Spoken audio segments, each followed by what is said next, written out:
Daulatpur one में 3 दिन से लगातार बारिश हो रही थी, जिस वजह से सभी पशु पक्षी बहुत चिंतित थे, क्योंकि उनके घर भी बह चुका था बारिश में और वो लोग पेड़ के गुफा में आश्रय ले रहे थे। टुनटुन मौसी और चुटकी आपस में बातचीत कर रही थी। चुटकी, 3 दिन से लगातार बारिश हो रही है, काश ये रुक जाए। तुम बिल्कुल सही कह रही हो टुनटुन मौसी। इस बारिश ने सभी पशु पक्षियों को परेशान कर रखा है। मुझे वन का एक चक्कर लगाकर आना चाहिए।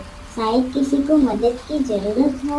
लेकिन चुटकी, इतनी तेज बारिश में उड़ना ठीक नहीं। घबराइए नहीं टुनटुन मौसी, मैं पेड़ों के नीचे नीचे उड़ूंगी। मैं जल्द ही वापस आ जाऊंगी। इतना कहकर चुटकी बारिश के बीच उड़ने लगी। उड़ते हुए उसे थोड़ी ही दूर एक गहरी खाई पर नजर पड़ी, जिसके किनारे एक छोटू हिरन डर से कपकपा रहा था, गिरने की डर से।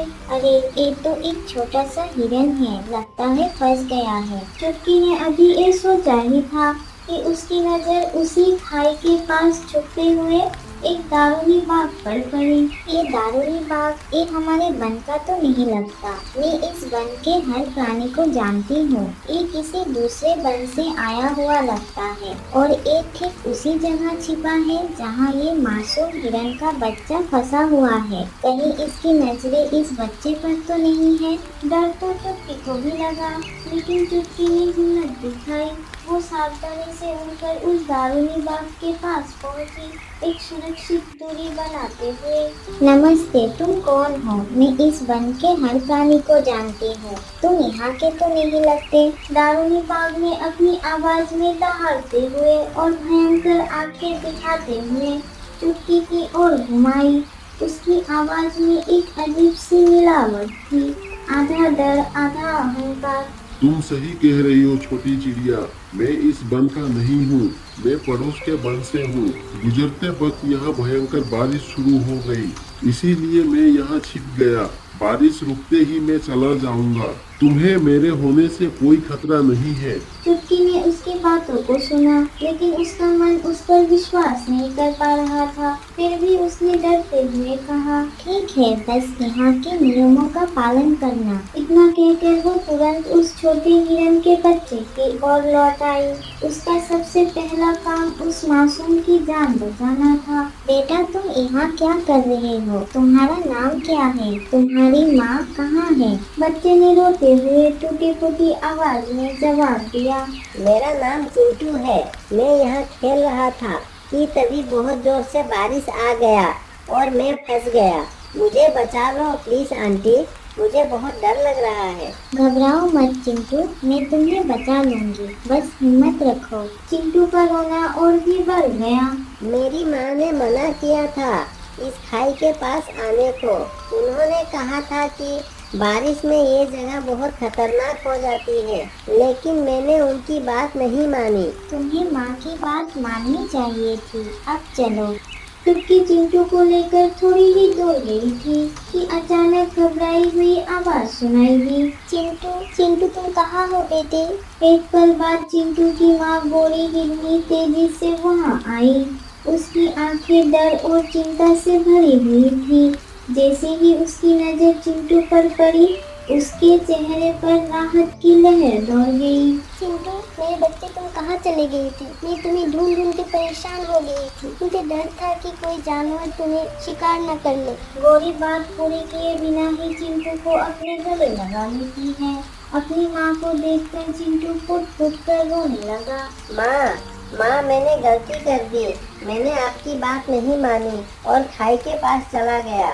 मैं फंस गया था।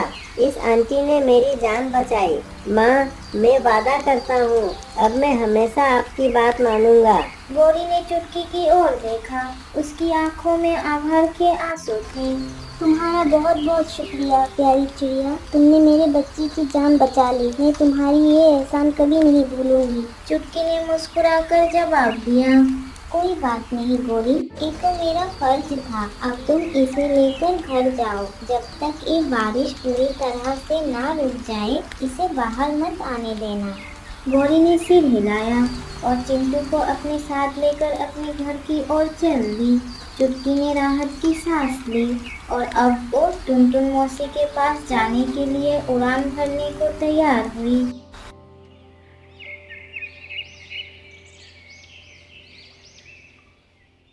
चुटकी ने पूरी घटना विस्तार से सुनाई। कैसे उसने चिंटू को खाई में फंसा देखा, कैसे उसने दारूनी बाग को झाड़ियों में छिपे देखा, कैसे उसने उससे बात की और फिर कैसे उसने चिंटू की जान बचाई। ये सब सुनकर टुनटुन मौसी गहरी सोच में डूब गई। उनका चेहरा गंभीर हो गया। मौसी, आप इतनी गहरी सोच में क्यों डूब गई? कहीं आपको ये तो नहीं लग रहा कि वो दारूनी बाग उस मासूम बच्चे को नुकसान पहुंचाने की सोच रहा था?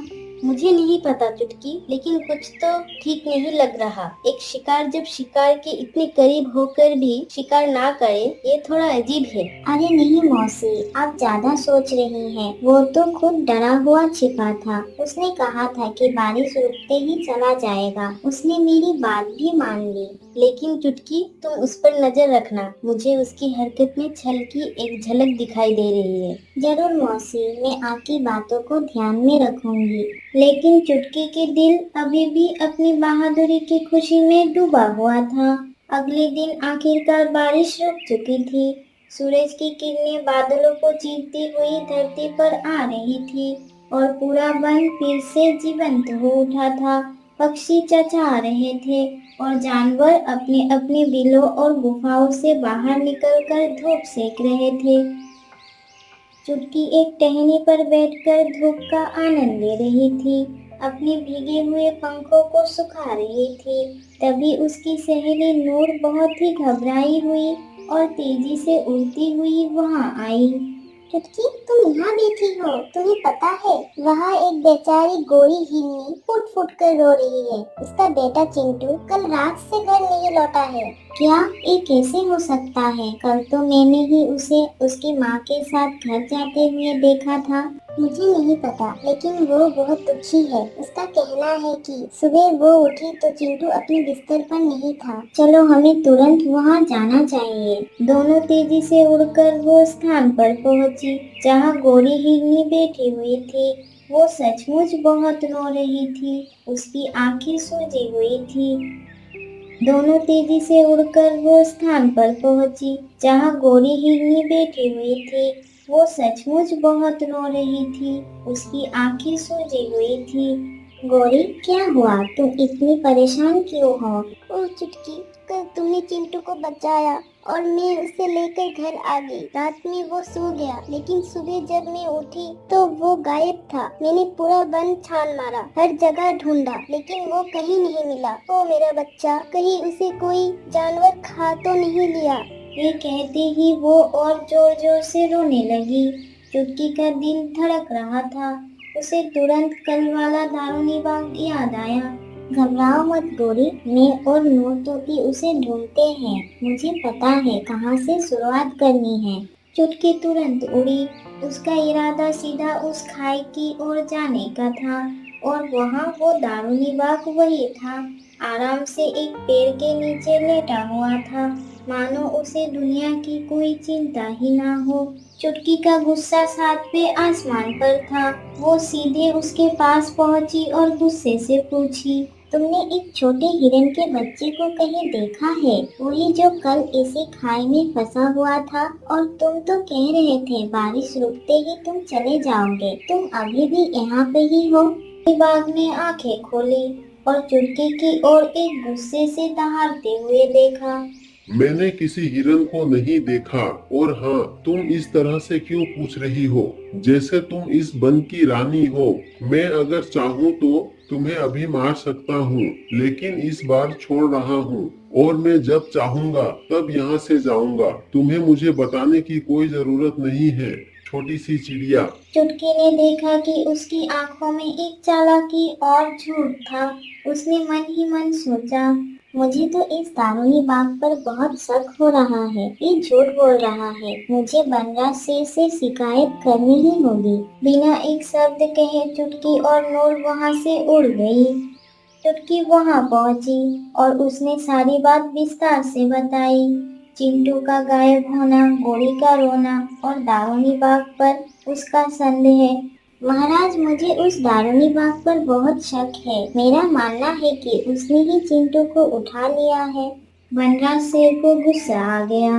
उन्होंने गरजते हुए कहा, चुटकी, तुम हमेशा किसी न किसी के खिलाफ मेरे कान भरती रहती हो। पहले तुम कहती हो कि वो बच्चे को मारने वाला था, फिर कहती हो कि वो अच्छा है, और अब फिर से कह रही हो कि वो बच्चे को उठा लिया। तुम्हें क्या हो गया है? क्या तुम्हें लगता है कि मैं तुम्हारी हर बात का विश्वास करूं? ठीक उसी समय चुटकी ने देखा कि वो दारूनी बाग झाड़ियों के पीछे से निकलकर वहां आ रहा था और उसके साथ चिंटू था। चिंटू सुरक्षित और स्वस्थ लग रहा था।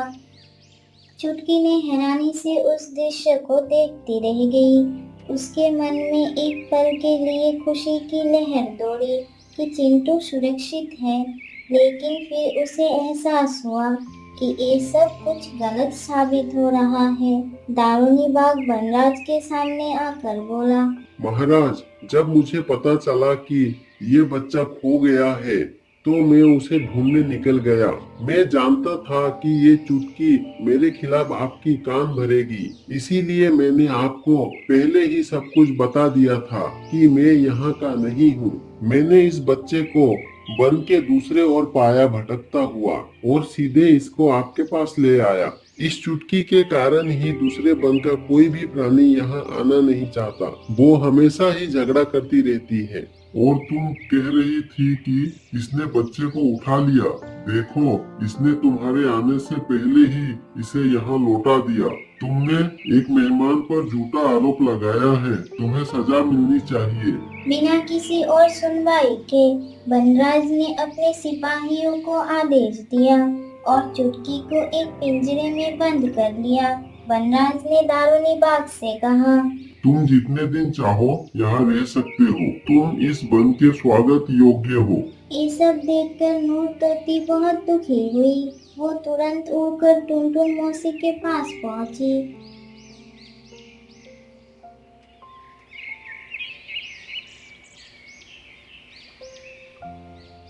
मौसी मौसी, बहुत बुरा हुआ। वनराज ने चुटकी को जेल में डाल दिया है। उस दारूनी बाग ने चिंटू को लौटा दिया और सब कुछ ऐसा पेश कर रहा है कि वो नायक है और चुटकी झूठ बोल रही थी। टुनटुन मौसी गहरी सोच में डूब गई। उनकी आंखों में चिंता थी, लेकिन आश्चर्य नहीं। जब चुटकी ने मुझे बताया था कि वो दारूनी बाग उस बच्चे को देख रहा था, तभी मुझे कुछ गड़बड़ लग रहा था। एक शिकारी का व्यवहार ऐसा नहीं होता। लेकिन अभी हमें कुछ नहीं करना। हमें सिर्फ उस दारूनी बाग पर गहरी नजर रखना होगा। हमें उसकी दिमाग में क्या चल रहा है ये पता लगाना होगा। उसकी चाल को एक्सपोज करने के लिए हमें सबूत चाहिए। टुनटुन मौसी और नूर तोती ने उस दारूनी बाग पर नजर रखनी शुरू कर दी। वो चुपके से उसका पीछा करती, दूर से उसके बिहेवियर को ऑब्जर्व करती और जल्दी उसका असली चेहरा सामने आने लगा। वो दिन भर वन में घूमता, छोटे मोटे जानवरों का खाना जबरदस्ती छीनता। जब कोई मना करता तो वो डराता धमकाता और खुद को बनराज का दोस्त बताकर सबको चुप करा देता। उसकी हरकतों से पता चल रहा था कि वो धीरे धीरे वन में राज करना चाहता था। एक दिन दारूनी बाग घूमता घूमता चिंटू के घर के नजदीक पहुंच गया। चिंटू घर के बाहर ही बिल्कुल बेखबर होके खेल रहा था। दारूनी बाग ने उसे बुरी नजरों से देखना शुरू किया। उसे नहीं पता था कि टुनटुन मौसी और नूर तोती एक ऊंचे पेड़ की शाखा पर छिपकर उसे देख रही थी। टुनटुन मौसी ने तुरंत नूर तोती से कहा, नूर, तुम जाओ, जल्दी से बनराज को बुला लाओ। लेकिन वो मेरी बात क्यों मानेंगे? वो तो मुझ पर भी गुस्सा करेंगे। तुम्हें किसी भी तरह उन्हें यहाँ लाना है। मुझे इस दारूनी बाग के इरादे सही नहीं लग रहे। लगता है वो चिंटू पर हमला करने वाला है। जाओ, जल्दी करो। कहो कि अगर वो नहीं आए तो उन्हें अपने फैसले पर पछताना पड़ेगा। नूर तोती तुरंत उड़ी। वो सीधी बनराज शेर के पास पहुंची। तुम फिर से यहाँ क्यों आई हो नूर? क्या तुम भी चुटकी की तरह मेरे कान भरने आई हो? नूर तोती ने हिम्मत जुटाई और बनराज शेर से कहा, महाराज, आपको अभी और इसी वक्त मेरे साथ चलना होगा। सोच लीजिए, कहीं आपको अपने फैसले पर पछताना ना पड़े। आप मेरे साथ चलिए और अपनी आंखों से देख लीजिए कि कौन सही और कौन गलत है। बनराज के मन में थोड़ी शंका हुई। नूर तोती के स्वर ने उन पर असर डाला और वो नूर तोती के साथ चल पड़े। वे उस जगह पहुँचे जहाँ टुनटुन मौसी छिपी हुई थी। टुनटुन मौसी ने उन्हें देखकर इशारा किया। महाराज, उस झाड़ी के पीछे छिप जाइए और स्वयं अपनी आंखों से देखिए कि आपकी मेहमान क्या कर रहा है। बनराज ने आश्चर्यचकित होते हुए भी झाड़ी के पीछे छिपकर देखना शुरू किया। दारूनी बाग धीरे धीरे चिंटू के करीब जा रहा था। चिंटू ने उसे देखा और मुस्कुराया।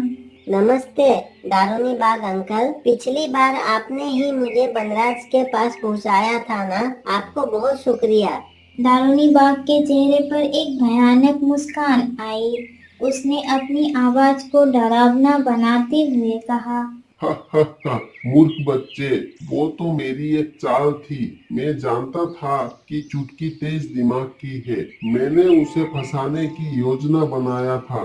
जब तू सो रहा था, मैंने तुझे उठाकर वन के दूसरे हिस्से में छोड़ दिया था। फिर खुद ही तुझे ढूंढकर बनराज के पास ले आया और इस मूर्ख शेर ने चुटकी को ही दोषी मान लिया। अब मुझे कोई खतरा नहीं है। अब अगर मैं तुझे खा भी जाऊंगा तो बनराज कभी विश्वास नहीं करेगा कि मैंने ऐसा किया है। तुझे खाने के बाद मैं इस पूरे वन में राज करूंगा और मुझे कोई नहीं रोक पाएगा। ये सुनकर बनराज शेर का खून खौल उठा।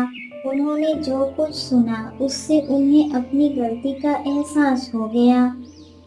दारूनी बाग ने चिंटू पर हमला करने के लिए छलांग लगाई।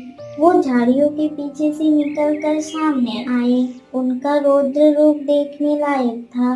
दारूनी बाग उन्हें देखते ही घबरा गया और पीछे हट गया।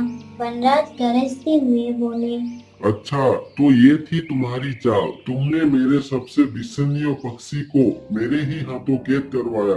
तुमने मुझे मूर्ख बनाया। तुमने इस मासूम बच्चे की जान लेने की कोशिश की। मैं तुम्हें जीने नहीं दूंगा। इतना कहकर बनराज शेर ने उस धोखेबाज और खतरनाक दारूनी बाग को उसी समय कैद कर दिया। इसके बाद बनराज शेर ने शर्मिंदगी से नूर और टुनटुन मौसी की ओर देखा। मुझे माफ कर दो तुम दोनों। मैंने एक बहुत बड़ी गलती की। मैंने बिना सोचे समझे चुटकी को दोषी ठहरा दिया। मैं उस धोखेबाज की चाल में आ गया था।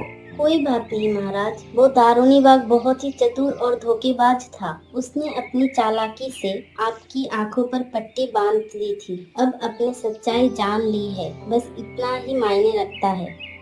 वनराज ने तुरंत आदेश दिया और चुटकी को पिंजरे से आजाद कर दिया गया। चुटकी बाहर आई। उसकी आंखों में आंसू थे। चुटकी, मुझे तुमसे माफी मांगनी चाहिए। मुझे माफ कर दो। तुमने सही कहा था। तुम्हारी बुद्धिमानी और साहस ने इस वन को बचाया है। धन्यवाद महाराज, लेकिन असली नायक तो टुनटुन मौसी और नूर है। अगर उन्होंने अपनी समझदारी से उसकी चाल को नहीं पकड़ा होता और नूर ने आपको बुलाने की हिम्मत ना दिखाई होती तो आज कुछ भी हो सकता था। हाँ, बिल्कुल सही कह रही हो चुटकी। तुम्हारे साथ साथ वो लोग भी उतना ही हकदार है तारीफ के। सभी ने उन तीनों की प्रशंसा की। उस दिन पूरे वन की असली हीरो चुटकी, नूर और टुनटुन मौसी बनी, जिन्होंने अपनी गहरी सोच और धैर्य से पूरे जंगल को एक खतरनाक दुश्मन से बचाया।